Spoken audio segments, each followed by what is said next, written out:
Bagian 18, Pernikahan.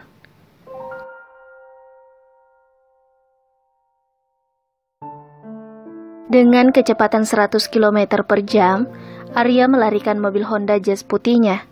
Ia khawatir jika Ibu Ratih benar-benar nekat mengakhiri hidupnya.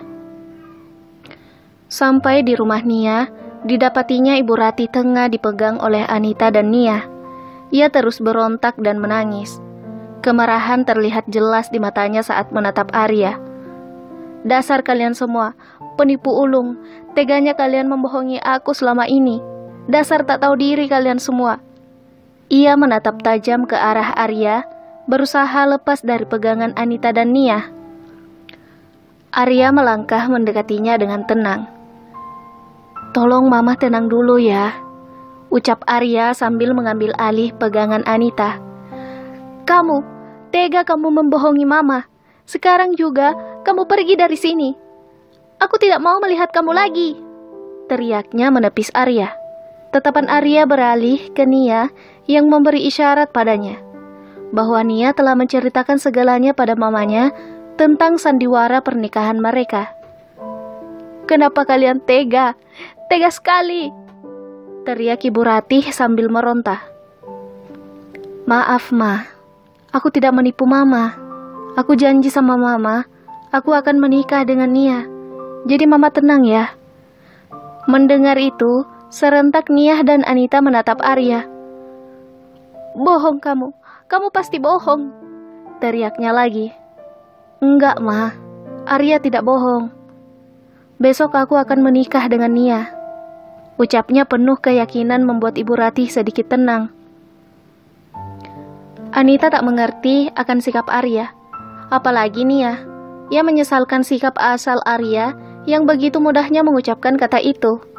Apakah ia tidak memikirkan akibatnya? Nia bingung memikirkan semua itu. Selang beberapa lama, Ibu Ratih tertidur setelah disuntik obat penenang oleh dokter Arya. Obat yang telah diresepkan oleh temannya yang ahli jiwa di rumah sakit. Anita menyeret tangan kakaknya keluar kamar setelah melihat Ibu Ratih sudah terlelap. "Apa-apaan ini, Kak? Kenapa kembali memberi harapan pada Ibu Ratih? Apakah kakak tak memikirkan perasaan Nia?" ucap Anita kesal dengan kecerobohan kakaknya.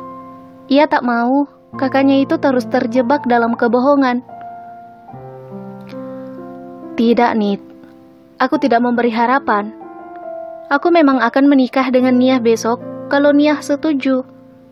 Aku akan menikah secara siri dulu, baru mengurus surat-suratnya kemudian," ucap Raka yakin, membuat Anita terperangah oleh keputusannya.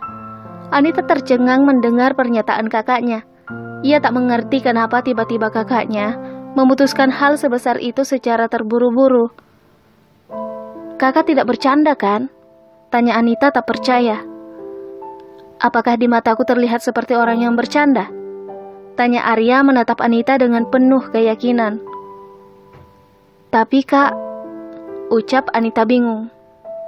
"Tapi apa? Apakah kamu tidak setuju?" tanyanya lagi. "Bukan tidak setuju, tapi ini pernikahan, bukan permainan. Mana mungkin kakak menikah tanpa memberitahu ayah dan ibu? Bukankah mereka baru pulang bulan depan?" Dokter Arya tersenyum melihat wajah cemas adiknya. "Jangan khawatir, Nit.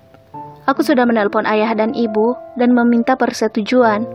Dan kalau Nia setuju, kita adakan pesta pernikahan setelah ayah dan ibu pulang ke Indonesia," ujar Arya. "Tapi Kak, bagaimana dengan Dokter Pipit? Bukankah kakak mencintainya?" tanya Anita dengan mimik wajah tidak mengerti. "Dia akan menikah minggu depan," ucap Arya lirih. Wajahnya mengisyaratkan kesedihan. Ia menunduk memainkan kakinya. "Astagfirullah. Jadi kakak ingin menikah dengan Nia hanya karena kakak kecewa atas pernikahan Dokter Pipit?" Suara Anita terdengar meninggi. "Apakah kakak akan menjadikan Nia pelarian semata?" "Tidak, Kak. Kakak jangan menyakiti Nia lagi. Dia sudah cukup menderita," sahut Anita kemudian beranjak meninggalkan kakaknya. Anita begitu kesal atas sikap kakaknya itu. "Nit, tunggu!" sahut Arya. Aku tidak bermaksud seperti itu. Aku sungguh ingin menikahi Nia. Aku ingin menolongnya. Aku akan berusaha untuk menjadi suami yang baik dan bertanggung jawab untuknya. Aku janji padamu. Ucapan Arya tentu saja membuat amarah Anita sedikit reda. Namun ia tak yakin akan kesungguhan kakaknya. Pasti kakaknya itu mengambil keputusan kilat seperti itu karena sedang kecewa. Baiklah, aku akan bicara dengan Nia dulu, ucap Anita kemudian berlalu. Anita mendapati Nia menangis di kamarnya. Ia bingung harus bagaimana menghadapi semua masalah yang menimpanya. Perlahan Anita mendekatinya. Ia mendekap tubuh sahabatnya itu. Nia, kakakku benar-benar ingin menikah denganmu. Apakah kamu setuju? Ucap Anita berbisik di telinga Nia. Nit, aku tak mau berhutang terlalu banyak pada kalian. Aku tak mau kakakmu mengorbankan masa depannya hanya untuk menyelamatkan diriku dan ibuku, ucap Nia terisak. Lagi pula, aku sudah terlanjur hancur dan tak punya harapan lagi. Aku tak ingin menyeret kalian dalam situasi ini. Kalian sudah cukup banyak berkorban untukku. Cukup, Nit. Jangan seperti itu. Aku tak mampu membalasnya, walaupun aku menyerahkan hidupku pada kalian. Air mata Nia mengalir semakin deras membasahi pipinya. Nia, tidak ada yang berkorban untukmu. Aku ini sahabatmu. Bahkan sudah seperti saudaramu, dan tak ada hitung-hitungan dalam persaudaraan, ucap Anita menghapus air mata Nia. Tapi Nit, aku merasa tak pantas untuk kakakmu. Aku kotor dan hina. Kamu tahu itu. Nia tak mampu menahan gejolak perasaannya. Tangisnya pecah. Ia memeluk Anita dengan perasaan pilu di hatinya. Jangan berkata seperti itu, Nia. Tak ada manusia yang hina. Allah Maha Pengampun. Kamu harus yakini itu, ucap Anita mengelus punggung sahabatnya itu. Tak ada manusia yang sempurna. Semua orang punya aib dan sisi gelap.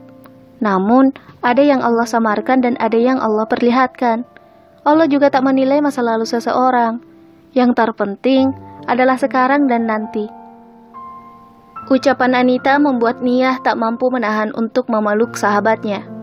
Ia merasa sangat beruntung karena dipertemukan dengan kedua kakak beradik itu di tengah ombak kehidupan yang menerpanya. Mereka berdua membuatnya mampu berdiri tegar dan bangkit. Seandainya tak ada mereka, mungkin sekarang ia tinggal nama saja. Setelah tahu Nia setuju, Arya kemudian menghubungi penghulu dan membeli cincin pernikahan.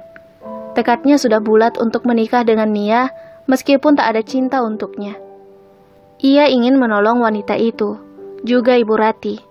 Biarlah ia belajar untuk mencintainya meskipun mungkin itu agak berat, karena baginya Pipitlah yang sanggup mencuri hatinya. Jam 8:30 pagi, Arya mengucapkan ijab qabul di hadapan penghulu disaksikan wali hakim yang telah diamanahkan Om Nia yang berada di Singapura. Juga ada Ibu Ratih dan beberapa tetangga kompleks, karena ijab qabul dilaksanakan di masjid kompleks. Nia tak mampu menahan haru setelah sah jadi istri Arya. Ia tak pernah membayangkan jika dokter Arya yang terlihat sempurna itu mau menikah dengan dirinya yang hina dan kotor. Makanya ia tak banyak berharap dari pernikahan itu, kecuali kesembuhan mamanya. Bersambung.